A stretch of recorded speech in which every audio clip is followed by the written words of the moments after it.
मैं हूं ऋतु। बुलेटिन की शुरुआत करेंगे और सबसे पहले बड़ी खबर से आपको रूबरू करवाते हैं। इस वक्त की सबसे बड़ी खबर दिल्ली ब्लास्ट से जुड़ी हुई। गृह मंत्रालय ने एनआईए को जांच सौंप दी है। नेशनल इन्वेस्टिगेशन एजेंसी अब दिल्ली ब्लास्ट की जांच करने वाली है।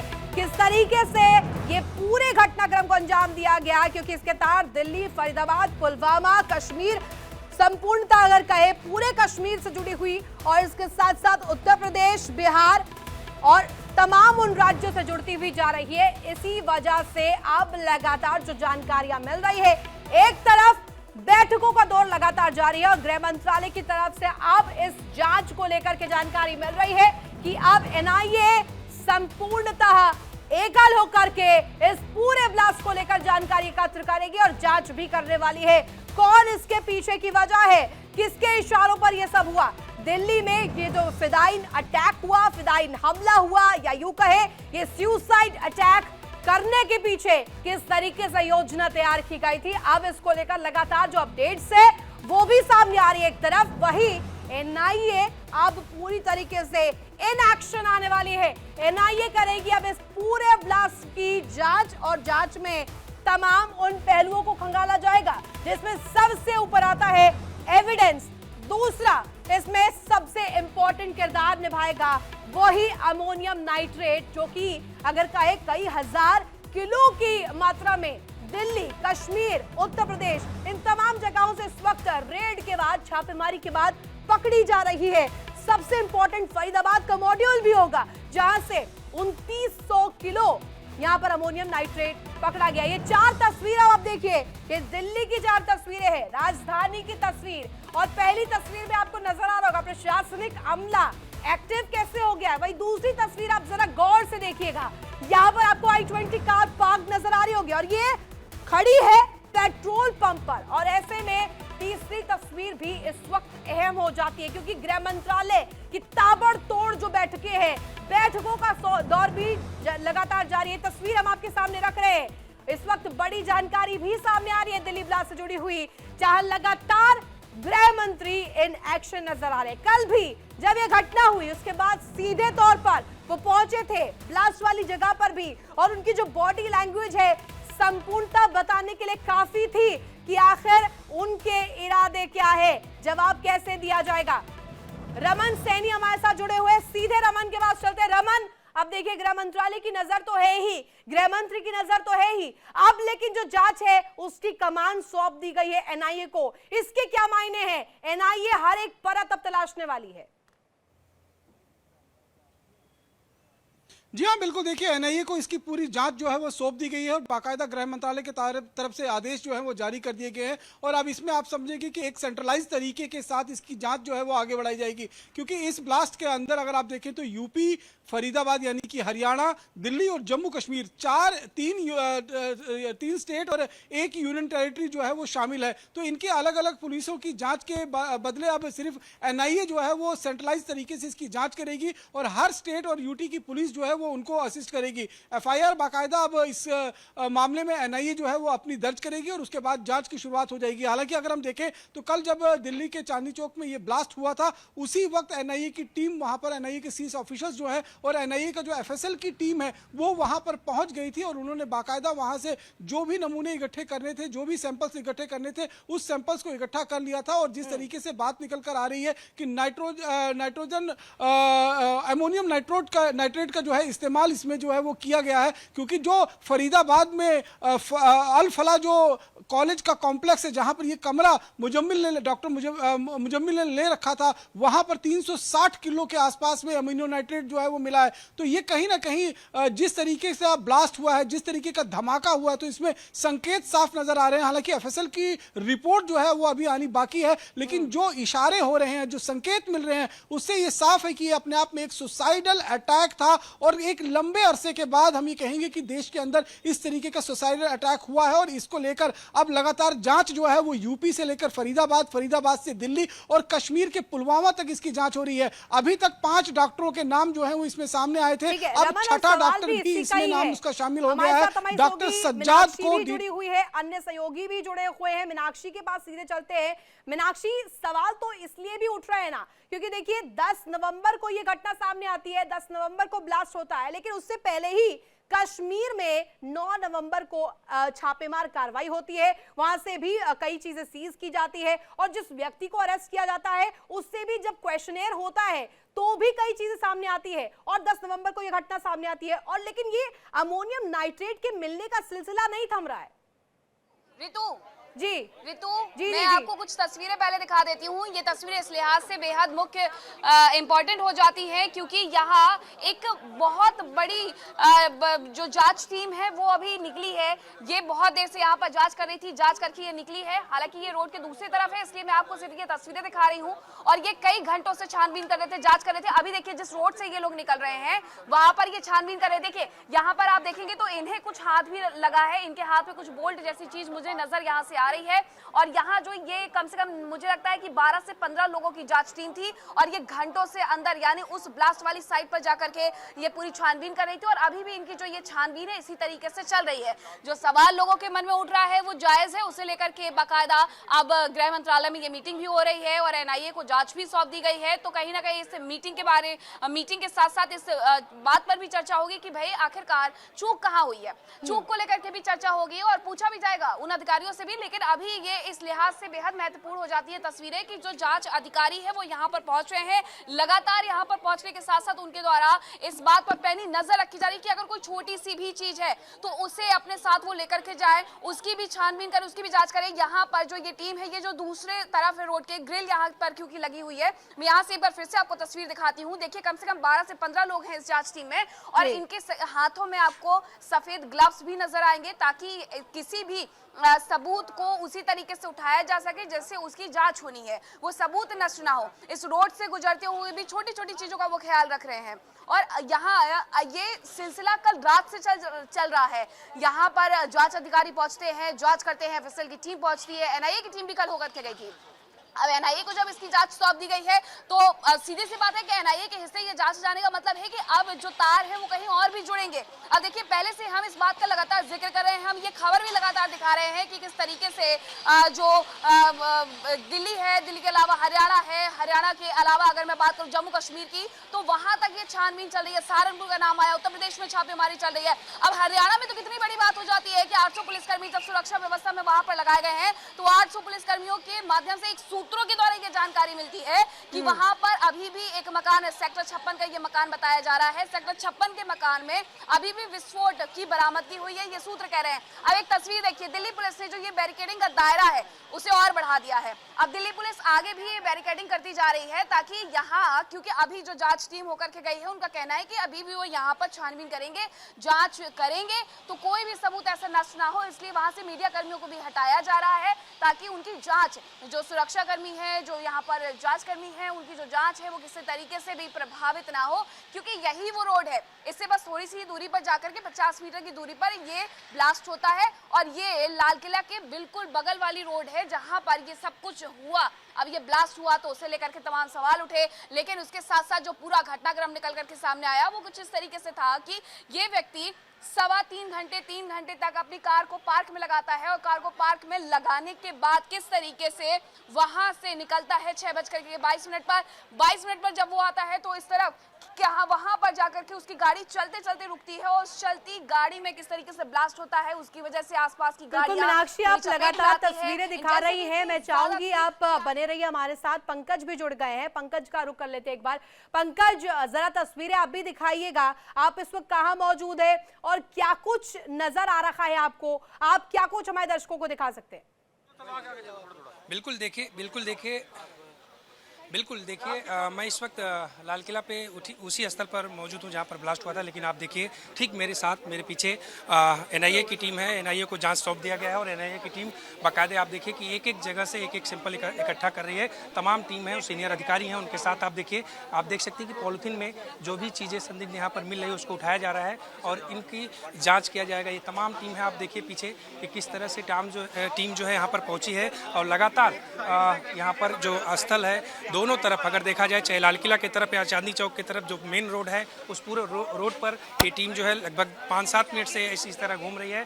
और जो बैरिकेटिंग थी उसको भी, जो पास में बैरिकेटिंग किया गया था उसको हटाया गया, उसको दूसरे तरफ लगाया जा रहा। तो ये अंदेशा लगाया जा सकता है कि ये जो पूरा इलाका दिल्ली पुलिस की तरफ से यहाँ पर आसपास में सील किया गया था। देखिए यहाँ पे अभी देखिए एक संदिग्ध व्यक्ति लिया, इसको उठाया गया। तमाम जो चीज़ें हैं ये टीम इकट्ठा कर रही है। इनके साथ पॉलीथीन है ब्लैक कलर की, उसमें जो है जो भी चीज़ें यहाँ पर मिल रही है उसको लाया जा रहा है। देखिए तमाम जो टीम के सीनियर अधिकारी भी हैं, उनके साथ साथ यहाँ पर दिल्ली पुलिस के जवान भी हैं। उनके साथ देखिए कि टीम जो है किस तरह से पूरे रोड पर, अगर देखा जाए तो पूरे रोड को सर्च कर रही है, पूरे रोड को चेक कर रही है कि क्या यहाँ पर कोई ऐसी वस्तु या सामान है। देखिए छोटे छोटे चीज़ों पर ध्यान दिया जा रहा है और उनको इकट्ठा करके उसका सैंपल वगैरह जो है लिया जा रहा है। जिस तरह से अगर देखा जाए कि एनआईए को सौंपे गया है, उसके बाद लगातार जो यहाँ पर टीम पहुँची है, टीम अपने स्तर से यहाँ पर जो दोनों रोड को अगर देखा जाए, मेन रोड है उस पर इसी तरह से सर्च करके जो भी चीज़ें संदिग्ध वस्तु यहाँ पर मिला है उसको उठा रहे हैं और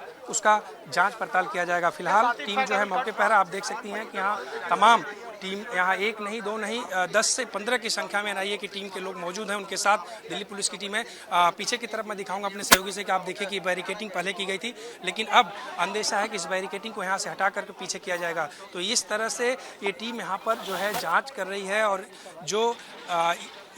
जो एरिया एक दिल्ली पुलिस की तरफ से बनाया गया था उस एरिया को भी बढ़ाने का अंदर की तरफ देखिए तमाम एफएसएल की टीम मौजूद है। यहाँ देखिए, अब देखिए यहाँ एनआईए की टीम जो है पूरा यहाँ पर सर्च करने के बाद अंदर का जो बैरिकेटिंग है जो कि यहाँ दिल्ली पुलिस की तरफ से किया गया था उसको हटाते हुए ठीक मेरे सामने दिगंबर जैन लाल मंदिर है जिसके 3rd फ्लोर पर भी कुछ ऐसे वस्तुएं मिली थी सुबह के टाइम पे, वहाँ से इकट्ठा किया गया था। तमाम टीम आप देखिए यहाँ पर जाँच कर ली है। जाँच करने के बाद दोनों तरफ सर्च ऑपरेशन करने के बाद जो टीम अंदर जा रही है उस स्थल पर जहाँ पर मेन अगर कहा जाए तो जहाँ पर एक घटना घटी थी। आप देख सकते हैं कि यहाँ जो व्हाइट कलर के कपड़ा लगा करके यहाँ पर कवर किया गया, ये वही स्थल है जहाँ पर ब्लास्ट हुआ था। उसका असर साफ तौर पे आप सीधा देखिए, मैं अपने सहयोगी से कहूँगा दिखाने का प्रयास करेंगे कि बैनर का है जो विज्ञापन के लिए एक पोल बनाया गया था, उस पोल को आप देख सकते हैं, अंदाज़ा लगा सकते हैं कि वहाँ पर भी किस तरह से उस पोल में आग लगी थी।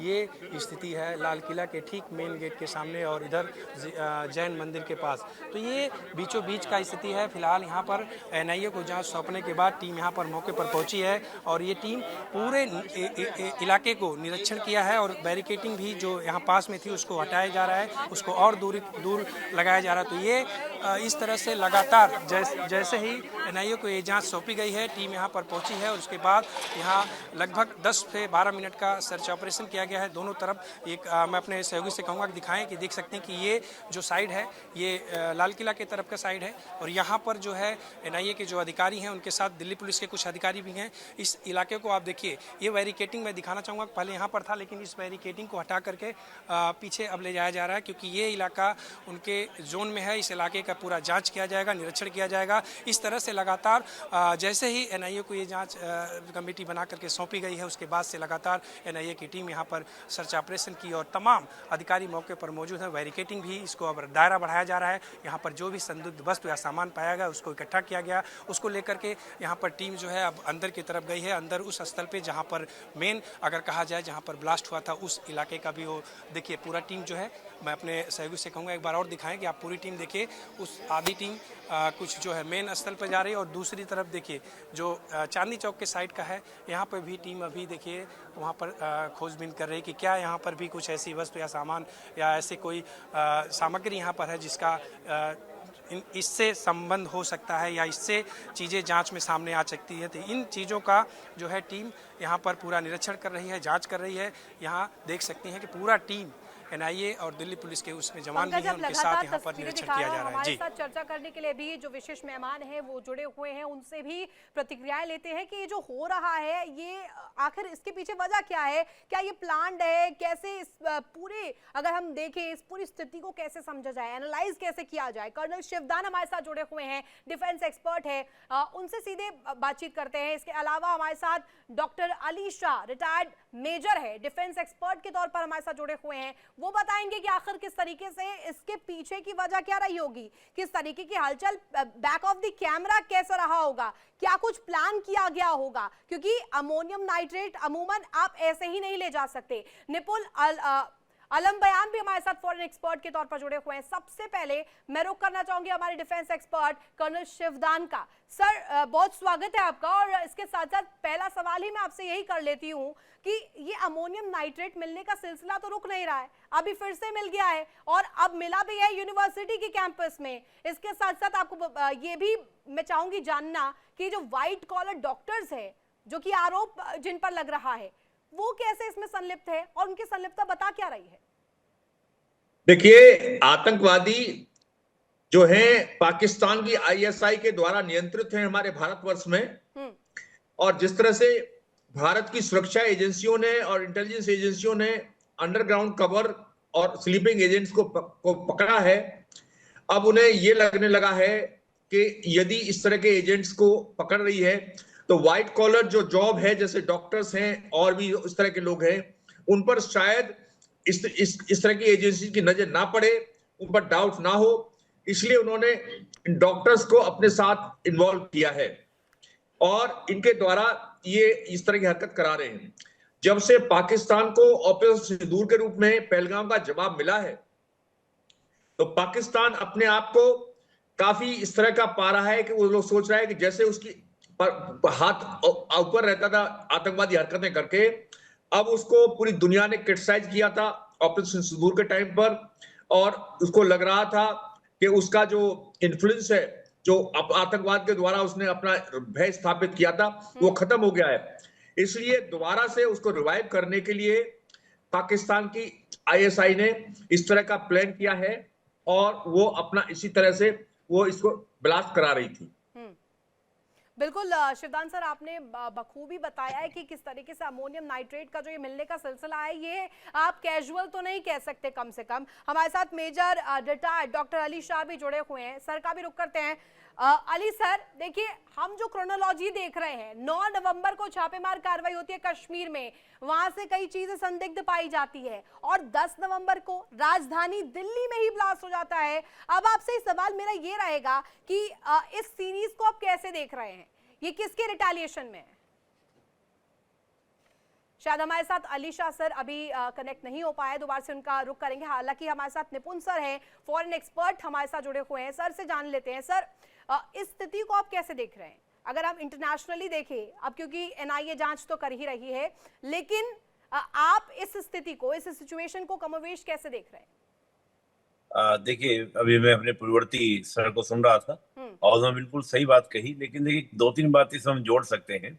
यहाँ पर 2 बातें हैं। एक तो क्या है कि जो ये ब्लास्ट हुआ और जिस प्रकार से हम लोग पूरा देख रहे हैं, कितने ज्यादा मात्रा में हमको मिल रहा है, एक्सप्लोजन फरीदाबाद से मिल रहा है, सहारनपुर से मिल रहा है, कश्मीर से लिंक बैठ रहे हैं, तो मुझे लग रहा है कि एक बहुत बड़ी योजना की तैयारी थी। इसको बहुत छोटे रूप में केवल दिल्ली के लाल किले के ब्लास्ट के रूप में देखा जाना मुझे लग रहा है कि कम आंकना होगा। ये बहुत बड़ी प्रिपरेशन थी, हमारी सिक्योरिटी फोर्सेस ने उन सबको फेल किया, और ये मुझे ऐसा लग रहा है कि ये फ्रस्ट्रेशन में किया गया ब्लास्ट है। जिस प्रकार का हम देख रहे हैं कि कोई व्यक्ति एक साइकोलॉजिकल हो जाता है, पहलगाम अटैक की फ्रस्ट्रेशन है क्या सर? वो भी एक फ्रस्ट्रेशन भी हो सकती है, और मुझे लगता है कि उससे भी बड़े हमले की साजिश थी। जिस प्रकार से पहले ही उनकी एक्टिविटी से पहले जिस प्रकार से पकड़ लिया गया, जिस प्रकार की जांचें हुई, तो मुझे लगता है कि इस लड़के को भी जो पकड़ा है, जिसने ब्लास्ट किया, उसको मुझे लगता है आशंका थी कि कहीं ना कहीं ब्लास्ट से मुझे पकड़ लिया जाएगा पहले ही, और वो जाके अव्वल क्या ना एकदम फ्रस्ट्रेशन में कैसे भी करके जाके ब्लास्ट कर दिया, जो मुझे लग रहा है अभी। हालांकि देखिए, अब इसमें एनआईए इन्वॉल्व हो गया है, और एनआईए का इन्वॉल्व होने का मतलब ये है कि कहीं ना कहीं सरकार को भी लग रहा है कि ये टेररिस्ट एक्टिविटीज के द्वारा ही किया गया ब्लास्ट, और कहीं ना कहीं इसके जो लिंक है वो फरीदाबाद, सहारनपुर और कश्मीर से लिंक हो रहे हैं, तभी एनआईए इसके अंदर के इन्वॉल्व हुआ है। हालांकि जब तक हमारी गवर्नमेंट इस पर कोई ऑफिशियली बात नहीं बोल देगी, तो किसी बात को कहना जल्दीबाजी होगी। लेकिन कर रहे हैं सर, इस पर मैं एक प्रतिक्रिया कर्नल शिवदान की भी चाहूंगी। सर देखिए, हम जो बात करते हैं नेशनल इंटरेस्ट की, और जब हम एक पूरी सीरीज देखते हैं, पहलगाम अटैक के बाद जिस तरीके से ऑपरेशन सिंदूर हुआ, उसके बाद जवाब दिया गया, पहले से ही बौखलाहट तो थी ही ना पाकिस्तान में, और अब जब जैश का नाम सामने आ रहा है, तो क्यों ना जोड़ा जाए इसे पाकिस्तान से? देखिए, इसमें कोई शक नहीं है कि जितनी भी इस तरह की हमारे देश में हरकतें हो रही हैं, उनको सब पाकिस्तान की आईएसआई कंट्रोल कर रही है। पाकिस्तान हमसे 4 बड़े युद्ध हार चुका है और अब उसको यह महसूस हो गया है कि सीधे भारत से युद्ध में वो जीत नहीं सकता है, क्योंकि भारत एक महाशक्ति है और वो इस प्रकार से भारत से जीत नहीं, इसलिए उसने परोक्ष युद्ध शुरू कर दिया है। परोक्ष युद्ध कई प्रकार से होते हैं, जैसे कि आतंकवादी हरकतें करा करके, दूसरे देश में आंतरिक सुरक्षा को खराब करके और उसको खतरा पैदा करके, तरह तरह के सांप्रदायिक दंगे करवा करके, ये इस तरह के परोक्ष युद्ध के प्रकार होते हैं। तो पाकिस्तान ने हमारे विरुद्ध परोक्ष युद्ध का लिए यही तरीका सोचा है कि जगह जगह आतंकी हमले करा करके ये पूरे देश में अशांति फैलाना और भारत को एक प्रकार से इससे महसूस कराना कि पाकिस्तान भी एक शक्ति है। तो मगर वो इसमें सफल नहीं हो पाएगा, क्योंकि हमारा पूरा देश यूनाइटेड है और जब भी कोई इस तरह की हरकत होगी तो पूरा देश एक साथ खड़ा होगा और पाकिस्तान की इस हरकत को नेस्ता नाबूद करेगा।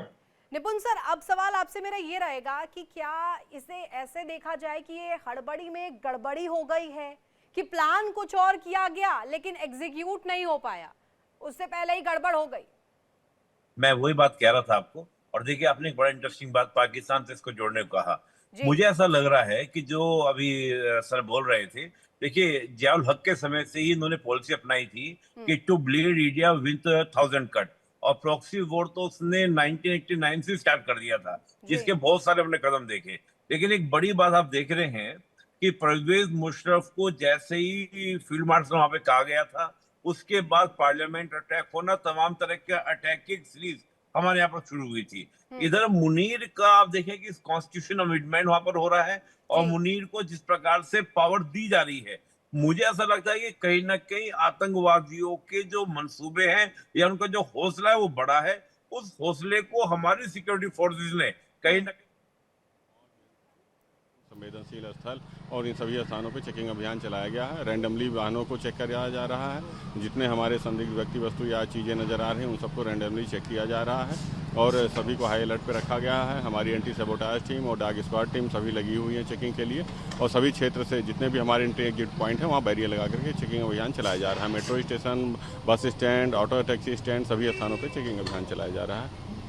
सर, कुछ जुगलबंदियों को भी चिन्हित किया गया है? तमाम लोग जो पूर्व से चिन्हित है उन सभी पे निगाह रखी जा रही है। हर स्तर से सोशल मीडिया पे और जितने हमारे मीडिया हैं उन सभी के माध्यम से निगाह रखी जा रही है, और जितने लोग ऐसे पूर्व में चिन्हित हैं उन सभी पे वॉच रखी जा रही है। बॉर्डर पे किस तरह चेकिंग की? बॉर्डर पे बैरियर लगा करके एंट्री एग्जिट पॉइंट को चेक किया जा रहा है। रैंडमली वाहनों को चेक किया जा रहा है। जितने भी संवेदनशील वाहन हैं उन सभी को चेकिंग किया जा रहा है। तो पुलिस के अधिकारी बता रहे थे कि किस तरीके से अब जो है कहीं ना कहीं जो स्टेप्स उठाए जा रहे हैं, पोस्ट ब्लास्ट क्या कुछ वहां पर हो रहा है इसको लेकर के इंफॉर्मेशन देते हुए नजर आ रहे थे। और ये भी कहा गया कि मेट्रो के तमाम जो आसपास के इलाके हैं उस एरिया को कॉर्डन ऑफ किया गया है, पुलिस की वहां पर मौजूदगी है। निपुण सर, अपनी बात को कंप्लीट कीजिएगा, लेकिन मैं जरा एड ऑन कर दूं कि आखिर ये खींच है किस चीज की खींच जो है पाकिस्तान को सता रही है? पहलगाम नंबर 1, उसके अलावा भी कुछ हो सकता है क्या? देखिए, नहीं, पहलगाम नंबर 1 तो है ही। आज जिस प्रकार पाकिस्तान की स्थिति है रितु जी, आप देखिए 45% आबादी उनकी गरीबी रेखा से नीचे है। वर्ल्ड में उनको ना फंड्स मिल रहे हैं, ना तमाम तरह का सीपैक जैसे प्रोजेक्ट, वो अटके पड़े हैं। चीन ने फंड देने को मना कर दिया है। अमेरिका यूज करना चाह रहा है as a weapon against of the Afghanistan. तो जो खींच है, जो आपने कहा खींच, वो वाकई में उसी बात का फ्रस्ट्रेशन है कि एक भारत जो कहीं से कहीं 2047 के सपने देख रहा है, और उनका मुनीर 1947 की बात कर रहा है। आपको याद होगा पहलगाम हमले से पहले वो 1948 की 100 साल का गैप पाकिस्तान मान के चल रहा है। तो ये तो फ्रस्ट्रेशन होगी ना रितु जी, और इस फ्रस्ट्रेशन में होगा ये कि भारत की रफ्तार कैसे थामी जाए। जो पॉलिसी मैंने जिक्र की, जो हक ने शुरू की थी कि टू ब्लीड इंडिया विद 1000 कहीं ना कहीं नजर आ रही है। निपुण सर, एक बार हम सर के पास चलते हैं। शिवदान सर हमारे साथ जुड़े हुए हैं। शिवदान सर का एक बार मैं रुख करना चाहूंगी। शिवदान सर, कहा जाता है ना, जब नेशनल इंटरेस्ट की बात आती है तो तमाम देश साथ आते हैं, और ऐसे में हमने देखा था पहलगाम की स्थिति में भी जब तमाम देशों ने भारत का सहयोग किया था, भारत के साथ खड़े हुए थे अमूमन सभी देश। लेकिन अगर इस वक्त हम बात करें, पाकिस्तान की फ्रस्ट्रेशन हम देख रहे हैं, साथ ही साथ हमने बॉडी लैंग्वेज एचएम की देखी है, होम मिनिस्टर की हमारी देखी है, वो बॉडी लैंग्वेज क्या कुछ कह रही थी। और सवाल ये भी कि क्या अब एक्शन के रिएक्शन के लिए तैयार रहे वो सभी? देखिए, जिस प्रकार से एक्शन लिया गया है, प्रकार से एनआईए की टीम को लगाया गया है जांच करने के लिए, तो भारत की सरकार ने इसको बहुत गंभीरता से लिया है। जिस प्रकार से पहलगाम हमले के बारे में भारत सरकार गंभीर थी, हाँ। उतनी ही गंभीरता भारत सरकार इस वक्त दिखा रही है। अभी इसका पाकिस्तान को इसका करारा जवाब मिलेगा और भारत अब ऑपरेशन सिंदूर की तरह ही जवाब देगा। हालांकि पूरे हमारे देश में शोर उससे था कि बढ़कर देगा अगर निकला तो। क्या चीज? उस जवाब का भी बदला हम लेंगे, लेकिन उससे बढ़कर लेंगे, पहलगाम से भी बेहतर। देखिए, ऐसा है कि आपको याद होगा कि जिस वक्त पहलगाम हमला हुआ था, पूरे देश ने शोर मचाया था कि भारत सरकार कुछ नहीं कर रही है। भारत सरकार ने पूरा टाइम लिया और अपना 15 दिन जो लगाए उसको जांच करने में कि कहां पर आतंकवादी कैंप हैं, और उनको एग्जैक्टली उन्हीं कैंपों पर हमला किया गया और उनको बर्बाद किया गया। इसी प्रकार से इस बार भी भारत सरकार पूरे कैलकुलेशन के साथ में काम करेगी और जो भी एक्शन लेगा वो लेगी, वो ऑपरेशन सिंदूर का पार्ट ही होगा। और हमारे ऑपरेशन सिंदूर का विश्व पे 135 देशों ने अप्रिशिएट किया था कि भारत सरकार ने सही कदम उठाया था। और अभी भी इस प्रकार जिस प्रकार से दिल्ली में ब्लास्ट हुआ है, उसके लिए भी पूरी दुनिया के देश जो हैं भारत के साथ सहानुभूति जताएंगे और भारत सरकार जो भी एक्शन लेगी उसके साथ वो सब देश खड़े रहेंगे। यही तो कहा है प्रधानमंत्री ने, भूटान से सीधे की चेतावनी दे रहे हैं, और जो भी इसके पीछे संलिप्त है उसे छोड़ा नहीं जाएगा, बख्शा नहीं जाएगा। निपुण सर के पास एक बार फिर से जाना चाहूंगी। सर, एक फॉरेन एक्सपर्ट के तौर पर बताइएगा, आप अपने चश्मे से बताइएगा कि अब जब हम देख रहे हैं कि तमाम जो देश है, अभी सबसे पहले हम अगर अपडेट के तौर पर भी बता दें, इजराइल भी समर्थन में है भारत के। इजराइल ने भी निंदा की है कि जो ब्लास्ट हुआ है, यदि हम जो एंगल पाकिस्तान का देख रहे हैं, अगर उसी एंगल से है, जैश का हाथ है, तो ये इसकी निंदा होनी चाहिए। आप क्या समझ रहे हैं? नहीं, देखिए, इजराइल तो आप देखें 1947 के बाद से ही देखें, इजराइल ने ओपनली हमारे साथ समर्थन किया। वो बात अलग है कि हमने इजराइल के साथ डिप्लोमेटिक रिलेशन 92 में जाके बनाए, लेकिन इजराइल एकमात्र ऐसा देश है, अभी आपको याद भी होगा जब ऑपरेशन सिंदूर हुआ था तो इफ एंड बट कुछ भी नहीं, कोई किंतु परंतु कुछ नहीं, इजराइल फुल फ्लेश भारत के साथ खड़ा हुआ था। तो माँ एक इजराइल, अमेरिका की जो भूमिका थी वो संदिग्ध थी, तो इजराइल तो आपका एक तरह से मान सकते हैं एवर ग्रीन फ्रेंड है। और इजराइल जिस प्रकार से नजदीक भारत से दिखाता है वो काबिल तारीफ है।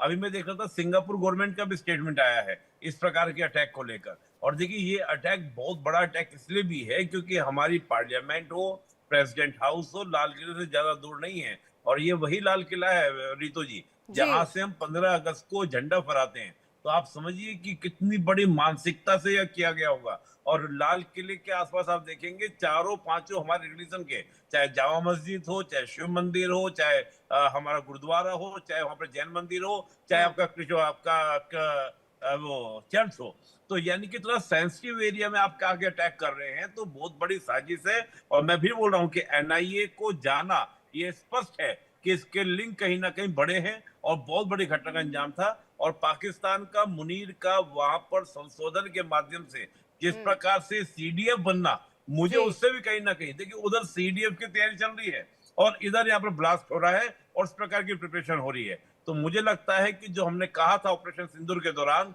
कि ऑपरेशन सिंदूर में कहा था कि आतंकवादी घटना वॉर ऑफ एक्ट माना जाएगा, अब देखना ये होगा कि क्या वाकई में सरकार इसको वॉर ऑफ एक्ट मान रही है। एक रिएक्शन हमारे साथ हमें ज्वाइन कर लिया मेजर डॉक्टर अली शाह ने, और उनसे भी एक रिएक्शन मैं चाहूंगी। सर, आपको वो बयान याद होगा जो पहलगाम के दौरान भी आया था, कहा गया था कि जो अजहर है वो कहीं ना कहीं परेशान है, दुखी है, कहीं ना कहीं वो गहन उसमें पीड़ा में है कि उसके परिवार के तमाम लोग मारे गए। वो ये कह रहा था कि मुझे भी मर जाना चाहिए था।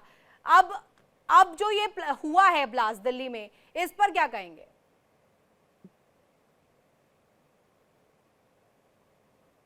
जी देखिए, पाकिस्तान जो है कभी नहीं सुधरेगा।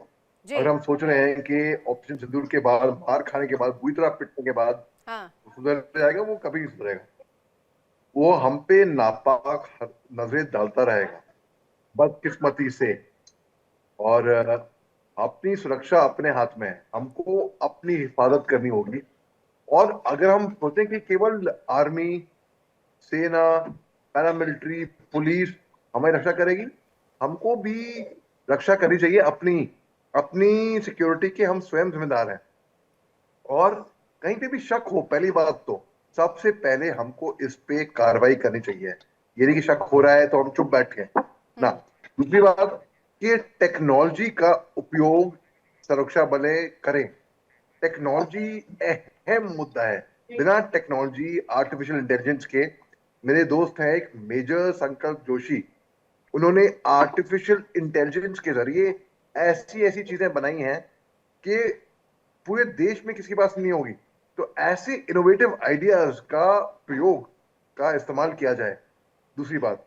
तीसरी बात कि अगर हम सोच रहे हैं कि उनको हम दोबारा तमाचा मारेंगे, सर्जिकल स्ट्राइक करेंगे या सिंदूर स्ट्राइक कुछ करेंगे और फिर, तो नहीं, ऐसा हम वही टेढ़ी खीर है पाकिस्तान जो बात नहीं आता है सर, बार बार वही चीज दोहराता है और हर बार पीठ पीछे वार ही करता है और वही उसका काम भी है, वही उसका कृत्य है जिसको लेकर के वो भोगता भी है। हर जगह पर, हर पटल पर कटोरा लेकर के पहुंचता तो है, हर जगह पर लोन को लेकर के पहुंचता तो है। ये तमाम चीजें तो हम देख ही रहे हैं विश्व पटल पर, ग्लोबल लेवल पर। अगर हम देखें तो हमारे साथ हमारे सहयोगी रजनीश भी जुड़े हुए हैं, ग्राउंड पर जरा चल लेते हैं। रजनीश, इस वक्त आप क्या स्थिति देख रहे हैं? क्योंकि लाल किले के आसपास ये ब्लास्ट हुआ था, राजधानी की तस्वीर हम कल से देख रहे हैं। राजधानी में किस तरीके से हताहत की स्थिति बन गई थी, लोग अफरा तफरी के माहौल के बीच वहां पर देखे गए और ऐसे में चीख चिल्लाहट के बीच कई लोगों ने जिंदगियां खोई हैं। आप क्या दिखा सकते हैं अभी ऑन ग्राउंड?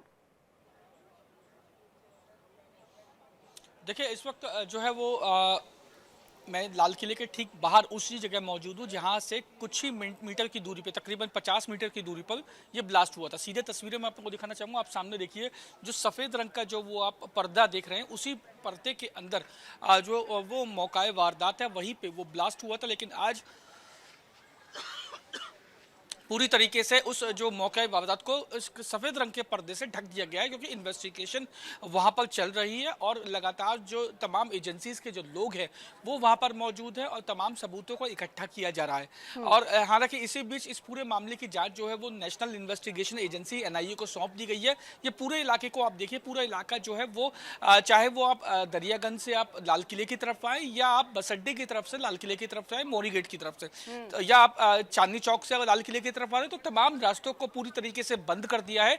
कई लेयर्स की बैरिकेडिंग कर दी है, पैरामिलिट्री फोर्सेस को यहां पर तैनात कर दिया गया है, RAF यहां पे तैनात है ताकि इन्वेस्टिगेशन में किसी तरीके की कोई व्यवधान उत्पन्न ना हो। फिलहाल चारों तरफ का आप रोड देख सकते हैं, जो रोड जो इस वक्त खासा चहल पहल रहती थी, बहुत भीड़ यहाँ पर रहती थी, आज ये पूरे तरीके से सुनसान है, क्योंकि कल जिस तरीके से यहाँ पे ब्लास्ट हुआ है उसके बाद जांच जो है वो बहुत तेजी से की जा रही है। और इसी बीच जिस तरीके से NIA को जांच सौंप दी है, तो अब इस पूरे मामले की जो जांच है वो अब NIA, राष्ट्रीय जांच एजेंसी, अब शुरू करने वाली है। जी, जिस तरीके से आप रजनीश बता रहे हैं कि पूरी तरीके से छावनी में उस क्षेत्र को कर दिया गया है तब्दील, और उस क्षेत्र को ही क्यों कहे, पूरी दिल्ली को इस वक्त छावनी में तब्दील कर दिया गया है। यहां तक कि दिल्ली से सटे तमाम राज्यों में भी सुरक्षा के हाई अलर्ट नजर आ रहा है। और ऐसे में खास तौर पर कश्मीर की बात करें, उत्तर प्रदेश की बात करें या फिर बिहार की बात करें, जहां आज मतदान हो रहे हैं, और ऐसे में उन तमाम राज्यों में भी इस वक्त वो कड़ा पहरा नजर आ रहा है। हमारे साथ हमारे खास मेहमान जुड़े हुए हैं। मैं एक बार फिर से सर शिवदान के पास जाना चाहूंगी।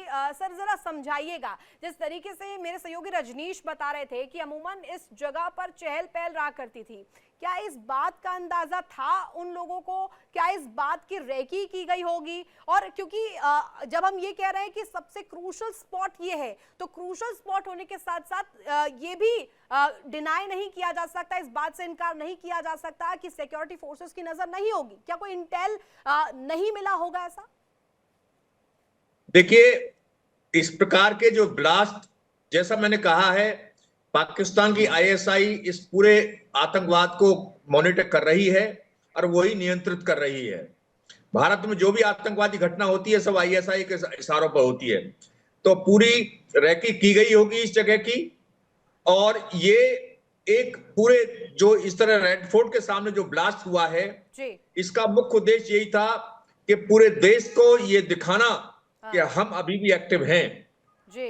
और इससे, क्योंकि जो दिल्ली का जो रेड फोर्ट है वो बहुत ही इंपॉर्टेंट ग्राउंड है, जहां पर कि प्रधानमंत्री हर 15 अगस्त को झंडा फहराते हैं और पूरे देश की नजर रेड फोर्ट पर रहती है।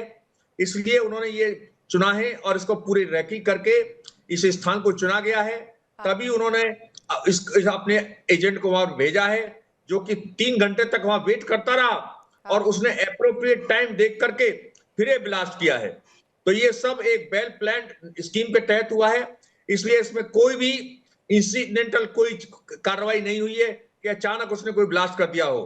तो ये सब जब से ही वो फरीदाबाद में अमोनियम नाइट्रेट पकड़ा गया है। सेड बाय यू, ये जिस तरीके से आप बता भी रहे हैं, समझा भी रहे हैं दर्शकों को कि ऐसा नहीं है कि कैजुअली सब कुछ हो गया है, सिग्नल्स तो मिले ही हैं। और सिग्नल्स का अगर मतलब मैं समझाऊं तो सिग्नल उसका भी कि वहां पर 3 घंटे तक इंतजार क्यों करता रहा वो शख्स। और इस बीच आप सभी हमारे साथ बने रहे, लेकिन ग्राउंड पर हलचल क्या है? मीनाक्षी हमारी सहयोगी ग्राउंड जीरो पर मौजूद है, हर एक हलचल को लेकर के अपडेट दे रहे हैं और एक रिपोर्ट हम आपको मीनाक्षी की ही दिखाते हैं जिसमें किस तरीके के हालात इस वक्त ग्राउंड जीरो पर नजर आ रहे हैं, वो बता रही है। तो चलिए आपको इंडिया डेली पर आप दिखा देते हैं कि आखिरकार जो ब्लास्ट कल हुआ था उसके बाद वो ब्लास्ट साइट कैसी है और किस तरीके की तैयारियां यहाँ पर की गई हैं। तो तस्वीरें सबसे पहले मैं आपको दिखा देती हूँ। तो ये तस्वीरें जरा देखिएगा, ये वही जगह है जहाँ पर ये कल ब्लास्ट हुआ था। आप सफेद रंग की जो चादर देख पा रहे हैं, यहीं पर ये ब्लास्ट हुआ था, जिसमें बताया जा रहा है कि गाड़ी में डॉक्टर उमर था। अभी हालांकि इस बात को लेकर के जांच की जा रही है, पुष्टि की जा रही है, लेकिन कश्मीर में भी इस बात को लेकर के छापेमारी चल रही है। अब लाल किले के सामने की जो स्थिति है वो क्या बनी हुई है समझिए, क्योंकि अभी त्योहारों का माहौल है, इसलिए चांदनी चौक की तरफ आते हुए ये गेट जरूर बनाया गया है, लेकिन दूसरी तरफ आप देखेंगे तो आपको लाल किला नजर आ जाएगा।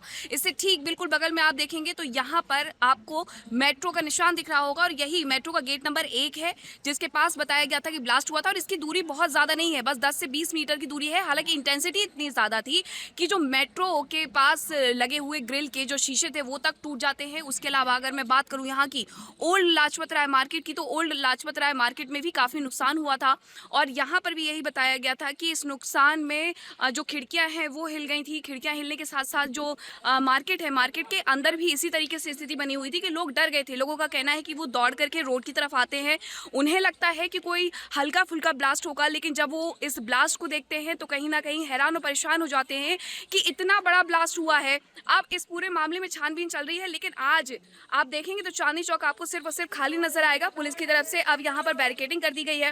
बैरिकेडिंग आप देखिए कई लेयर में यहाँ पर कर दी गई है और खासकर इस बात का ख्याल रखा जा रहा है कि कोई भी ऐसा व्यक्ति जो कि मार्केट से रिलेटेड नहीं है, यानी कि जिसका इस मार्केट से कोई संबंध नहीं है, वो यहाँ पर ना आ सके। इसलिए सिर्फ मीडिया कर्मी और यहाँ पर मार्केट में जो काम करने वाले लोग हैं वो आए हुए हैं। हालांकि मार्केट आज बंद करने के लिए कहा गया था, मार्केट आज बंद है, दुकानें आज बंद है, लेकिन बहुत सारे लोग ऐसे हैं जिन्हें पता नहीं था, वो घूम करके दूसरी तरफ से इस मार्केट में आ गए हैं, लेकिन पुलिस के द्वारा उन्हें भी यहाँ से हटाया जा रहा है।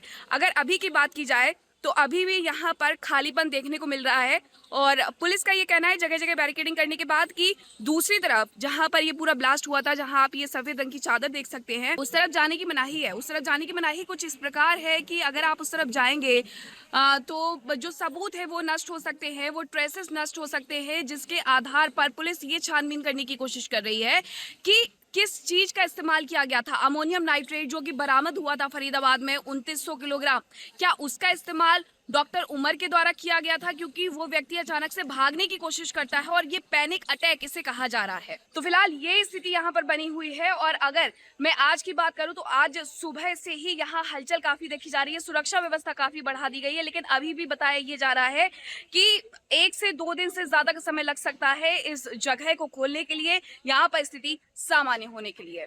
इंडिया डेली के लिए मीनाक्षी रजत, दिल्ली। तो हमारी सहयोगी मीनाक्षी की रिपोर्ट आपने देखी, जहां ग्राउंड पर क्या हालात है वो बताते हुए नजर आ रहे हैं। इस बीच एक बहुत बड़ी खबर सामने आ रही है, दिल्ली धमाके को लेकर के बड़ी खबर है और आपको बता दें कि दिल्ली ब्लास्ट वाली जगह अब एनआईए पहुंच भी चुकी है। दिल्ली ब्लास्ट की जांच कर रही है एनआईए और फोरेंसिक की टीम भी अब एनआईए के साथ लगातार कदम ताल करते हुए इस पूरे मसले को लेकर के अब जांच कर रही है। एक इशारा गृह मंत्री की तरफ से मिला और अब जिम्मेदारी के साथ टीम पहुंच चुकी है। फोरेंसिक की टीम के साथ अब लगातार इसको लेकर के गहनता के साथ जांच होगी कि आखिर दिल्ली राजधानी की तस्वीर को इस तरीके से गहन बनाने की कोशिश आखिर किसकी थी, आखिर ये प्लानिंग किसकी थी, साजिश किसकी थी, ये कहीं ना कहीं अब बात निकलकर सामने आ रही है। बड़ी खबर, बड़ी जानकारी है, सबसे महत्वपूर्ण जानकारी इस वक्त हम आपको दे रहे हैं। कुछ ही देर पहले हमने बताया था कि एनआईए को कमान सौंपी गई है और देखिए फिर सामने भी आ गया है कि दिल्ली ब्लास्ट को लेकर के, इस पूरे मसले को लेकर के अब एनआईए ऑन ग्राउंड पहुंच चुकी है। एनआईए अब पहुंच चुकी है उस घटनास्थल पर जहां पर वो तमाम सबूत है और साथ देगी फॉरेंसिक की वो टीम जो कि लगातार कल से लेकर आज तक वो तमाम एविडेंसेस खंगाल रही है, उनके ट्रेसेस पिकअप कर रही है। और ऐसे में दिल्ली ब्लास्ट वाली जगह पर एनआईए यानी कि नेशनल इन्वेस्टिगेशन एजेंसी पहुंच चुकी है।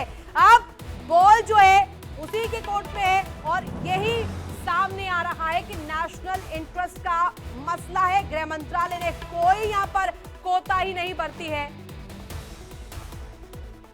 हमारे साथ लगातार कर्नल शिवदान बने हुए हैं और इसके अलावा मेजर डॉक्टर अली शाह भी बने हुए हैं, साथ ही साथ निपुण सर भी बने हुए हैं, हमारे तमाम सहयोगी ग्राउंड से जुड़े हुए हैं।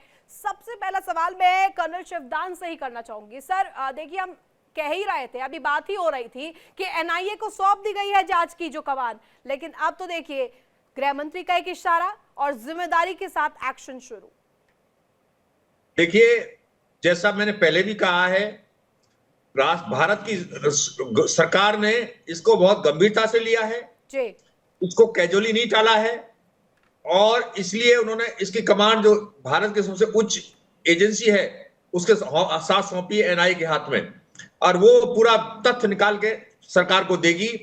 उसके बाद में भारत सरकार इसके ऊपर एप्रोप्रिएट एक्शन लेगी जी। और यदि इसमें पाकिस्तान का इन्वॉल्वमेंट पाया जाता है, बाकी जहां तक आईएसआई का इन्वॉल्वमेंट सस्पेक्ट किया जा रहा है, यदि सब स्टेब्लिश हो जाता है तो भारत सरकार इसका एप्रोप्रिएट आंसर देगी।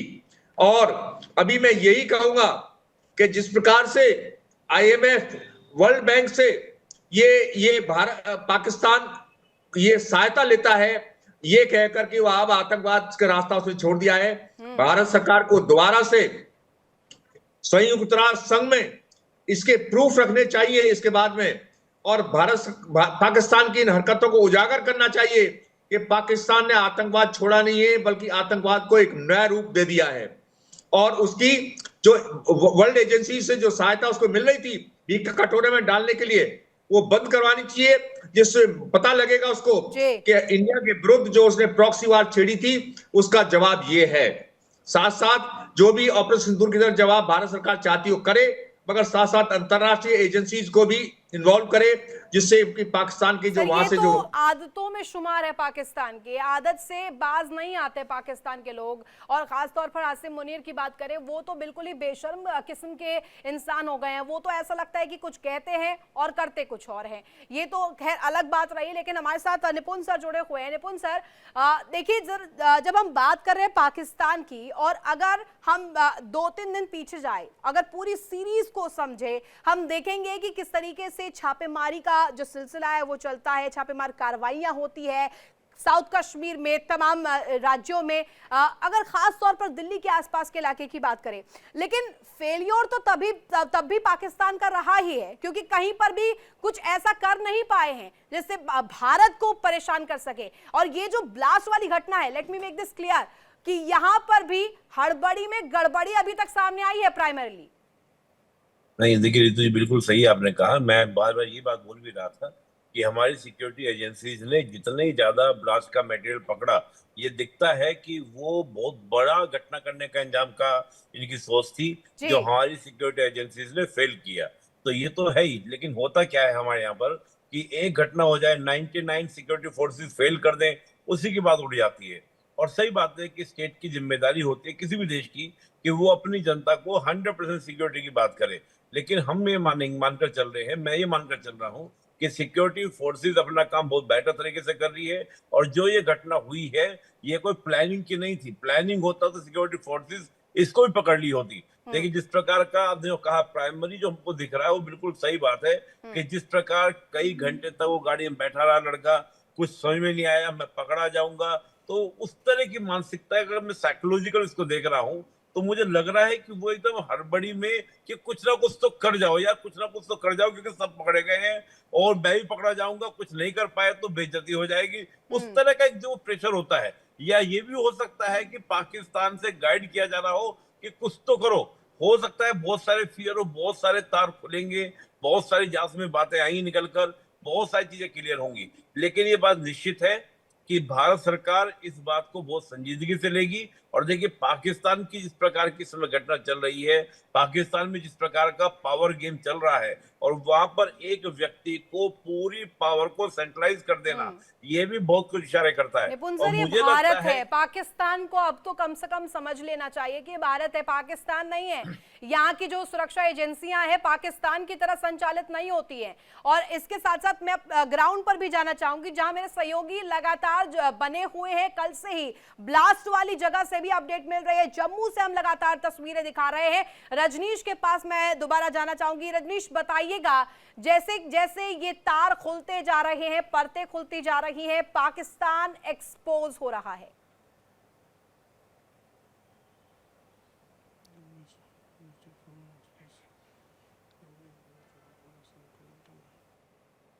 के बाद की जो हलचल पाकिस्तान में देखी गई, तो उससे साफ तौर पे ये जो है वो अंदेशा हो गया था कल ही कि ये इस पूरे जो बॉम्ब ब्लास्ट में पाकिस्तान का हाथ है। अलग बात, जहाँ तक बात जो ब्लास्ट करने की प्लानिंग की है, तो वो मैं बिल्कुल सहमत हूँ इस बात से, क्योंकि पुलिस की और एनआईए की जो इन्वेस्टिगेशन थी वो इस दिशा में भी चल रही थी। क्योंकि अगर ये प्लानिंग होती तो जाहिर तौर पे प्लानिंग बहुत सटीक होती, जो मास जो है वो किलिंग होती। और इस जो बॉम्ब ब्लास्ट किया गया, ये आनंद फानन में किया गया है। इसके लिंक सीधे तौर पे जिस तरीके से लगातार देश भर में जो डॉक्टर्स पकड़े जा रहे हैं, जिनके पास से जो विस्फोटक बरामद हो रहा है, उनको देखते हुए मुझे लगता है कि ये जो ब्लास्ट कल हुआ था, ये आनंद फानन में किया गया कि अगर जो लोग गिरफ्तार हुए हैं उनको जब पूछताछ होगी, उनसे जब सख्ती से पूछताछ होगी, तो तमाम लोग पकड़े जाएंगे। तो ऐसे में पकड़े जाने से पहले ही ये ब्लास्ट कर दिया जाए, पहली बात। दूसरी बात, ये इन्वेस्टिगेशन इस जो और भी चल रही है कि जो गाड़ी, जो I-20 गाड़ी जो है देखी गई थी जिसमें ये ब्लास्ट हुआ था, वो जो है गाड़ी यहाँ पर जो है कहीं पार्किंग करने की जगह वो शायद ढूंढ रहे हूँ, लेकिन उनको पार्किंग की जगह नहीं मिल रही थी, इसीलिए ये ब्लास्ट हुआ। अगर पार्किंग की जगह मिलती और ये प्लानिंग होती, तो जो उस गाड़ी में 3 लोग मौजूद थे वो ना मरते, बल्कि वो गाड़ी को पार्क करके कहीं दूर चले जाते, उसके बाद ब्लास्ट होता। लेकिन अगर वो तीनों लोग गाड़ी के अंदर मौजूद थे और ब्लास्ट हुआ है, तो जाहिर तौर पर ये आनंद फानन में ब्लास्ट किया गया है, हड़बड़ी में ब्लास्ट किया गया है, ताकि जो लोग पकड़े गए हैं उनके बयान के बाद बाकी लोग ना पकड़े जाएं। इसीलिए इस जो बॉम्ब ब्लास्ट की वारदात को अंजाम दिया है। जी बिल्कुल रजनीश, आपने बिल्कुल सटीक तरीके से पेश किया है। हमारे साथ हमारे सहयोगी रमन भी बने हुए हैं। रमन का एक बार मैं रुक करना चाहूंगी। रमन, जिस तरीके से हम बात कर रहे हैं, जो उमर व्यक्ति है जो कि उस कार में देखा गया था मास्क के साथ, वो उमर व्यक्ति, इसके बारे में क्या बात सामने आ रही है? अगर आप क्रिस्प इंफॉर्मेशन हमारे दर्शकों के सामने रख सके, कश्मीर कनेक्शन इसका क्या है, क्या हरियाणा कनेक्शन है, और दिल्ली कैसे का एक पहुंच गया, ये तमाम चीजें। देखिए, निश्चित रूप में अगर हम डॉक्टर उमर की बात करें तो डॉक्टर उमर जो है पिछले 2 सालों से फरीदाबाद में रह रहा था और अल फलाह जो यूनिवर्सिटी है, जो कॉलेज का कैंपस है, वहाँ पर पढ़ाने का काम एज ए स्कॉलर वो कर रहा था, क्योंकि डॉक्टर था, रेजिडेंट डॉक्टर, यहाँ पर बाकायदा वो प्रैक्टिस कर चुका है। जो जानकारी निकल कर सामने उसके घर से आ रही है, क्योंकि पुलवामा का रहने वाला है, और 2-3 दिन पहले उसने अपने फैमिली से बातचीत की थी, जो उसकी बहन ने अपने बयान में बताया, और उसके बाद कोई भी कॉन्टैक्ट उसके बाद जो है उसकी फैमिली के साथ नहीं हुआ है। पुलिस को क्योंकि जिस तरीके से जानकारी निकल कर आई थी, फरीदाबाद पुलिस ने कल ही जब प्रेस कॉन्फ्रेंस की थी, जब 360 किलो अमीनो नार्कोटिक नाइट्रेट जो है वो मिला था, उसके बाद ही आप समझिए कि इसका नाम जो है उस उमर महमूद का नाम जो है, उमर मोहम्मद का नाम जो है, वो उसमें एब्सकॉन्डिंग की जगह पर लिखा गया था, यानी कि ये वहां से फरार था। डॉक्टर आदिल जो है वो पकड़े गए थे। डॉक्टर कई जो है वो लगातार सीरीज अगर हम देखेंगे तो डॉक्टर्स पकड़े गए थे, लेकिन उमर जो है वो फरार हो रहा था, और उसको इसी बात का डर था कि जिस तरीके से सख्ती के साथ पूछताछ होगी तो इसमें कहीं ना कहीं डॉक्टर उमर के पकड़े जाने की भी चांसेस जो है वो निकलकर सामने आ रहे थे। ऐसे में जो अमीनो नाइट्रिक्स उसके पास मौजूद था, उसी का इस्तेमाल करते हुए उसने दिल्ली के इस इलाके के अंदर जो चांदनी चौक का इलाका है, यहाँ पर इस आनंद फानन में इस ब्लास्ट को प्लांट किया। और इसमें ये जानकारी जो हमारे सूत्र निकल कर बता रहे हैं, हालांकि इसकी FSL रिपोर्ट जब सामने आएगी और साथ साथ में DNA टेस्ट होगा, तब ये जाकर कंफर्मेशन होगी। लेकिन जो हमारे सूत्र ये बता रहे हैं पकड़े जाने से बेहतर है कि सुसाइड बॉम्बर बन जाए। ये तो पॉजिटिव चीज ही है ना भारत के लिए, ये तो डर है कम से कम। हम वापस से मैं जाना चाहूंगी हमारे जो गेस्ट है निपुण सर, उनके पास। सर ये बताइएगा, जरा समझाइएगा हमारे दर्शकों को कि जिस तरीके से कहा जा रहा है उमर के बारे में, जिस तरीके से बात की जा रही है, या अन्य जो इसमें जो किरदार सामने आ रखे हैं, इनकी ट्रेनिंग अगर हम कहें, और ये फिदाइन निकला था, क्योंकि पाकिस्तान कब तक इसी तरीके से फिदाइनों के सहारे भारत के प्रति इस तरीके की साजिशें रचता रहेगा, क्योंकि वो हर दफा फेल हुआ है। रितु जी देखिए, एक तो मैं यहाँ पे कहूंगा बहुत बड़ी बात ये है, जैसे कहा जाता है कि गरीबी में आतंकवाद पनपता है, कमजोरी में पढ़ाई लिखाई ना हो। आप देखिए डॉक्टर, क्या पढ़ाई लिखाई होगी, क्या एजुकेशन होगी, उसके बाद भी आप इस प्रकार से लोग माइंड वॉश हो जा रहे हैं या आपका जुड़ जा रहे हैं इस प्रकार के ऑर्गेनाइजेशन से। तो ये बहुत ही सोचने वाली बात है कि किस हद तक ये आतंकवादी संगठन काम करते हैं। और जो भारत सरकार की हम बात करें या इस प्रकार का जो पाकिस्तान की इस प्रकार के जो भी पूरे हम लोग देखते हैं पाकिस्तान, देखिए पाकिस्तान ने तो 1971 के बाद ये बात सोच ली थी कि भारत के साथ हम लोग डायरेक्ट फाइट नहीं कर पाएंगे, चाहे 47, 65, 71, 99 4 वोट तो किए, लेकिन 71 के बाद हक ने ये बात अपना ली थी कि हम लोगों को एक लो इंटेंसिटी वॉर करना पड़ेगा, जिसको उन्होंने अपनी पॉलिसी अपनाई थी कि ब्लीड इंडिया विद 1000 कट। उसके लिए इन्होंने प्रॉक्सीज को पाला हुआ है, जैसे मोहम्मद है, लश्कर तैयबा है, और इन सारे संगठनों को साथ में लेकर ये क्या करते हैं, काम करते हैं। अब हम देखें कि जिस प्रकार आपको याद होगा ऑपरेशन सिंदूर के दौरान, आपको याद होगा कि जब मसूद अजहर के परिवार के लोग मारे गए थे। वापस से अली सर के पास मैं जाना चाहूंगी, उनसे एक रिएक्शन मैं चाहती हूँ। सर जब बात होती है सीमा पार से किसी तरीके से साजिशों की, उससे तो फिर भी निपटा जा सकता है, लेकिन ये स्लीपर सेल्स का क्या करेंगे सर? कश्मीर में भी, इसके अलावा दिल्ली तक अब इसकी आंच पहुंच चुकी है, अन्य राज्यों तक पहुंच चुकी है, इसका कैसे निपटारा होगा? जी आपका बड़ा अच्छा सवाल है। देखिए कम से कम सरहद पे हमको मालूम है दुश्मन कौन है और हम उस हिसाब से कार्रवाई करते हैं। जब हमको मालूम ही नहीं होगा दुश्मन कौन है, कहां पर है, आपके बीच में स्लीपर सेल्स, ये एक ऐसा हथियार इन्होंने ढूंढा है जिसका बहुत मुश्किल है तोड़ निकालना। तो इसमें बहुत ज्यादा मुश्किल है। आपने कोरोना काल में देख लिया, कोरोना काल में हमको दुश्मन जो है, जो कोरोना जो वायरस था, हमको दिख नहीं रहा था, तो हमको तकलीफ हो रही थी भाई किसके पास होगा कोरोना, किसके पास होगा वायरस। बस बिल्कुल ठीक वैसे ही अभी हमको मालूम नहीं, मालूम ही नहीं है सर। और जिस तरीके से आपने राइटली कहा है कि सीमा पार जो बैठे हैं साजिशकर्ता, उनसे तो निपट लेंगे, लेकिन जो दबे पांव यहाँ पर देश के भीतर से साजिशें रच रहे हैं, उनका निपटारा होना बेहद जरूरी है। आप सभी का हमारे साथ जुड़ने के लिए बहुत शुक्रिया, तमाम जानकारियां देने के लिए हमारे ग्राउंड पर जो सहयोगी मौजूद है उनका भी शुक्रिया। और ऐसे में लगातार अब क्योंकि एनआईए की हाथ में कमान सौंप दी गई है जांच की,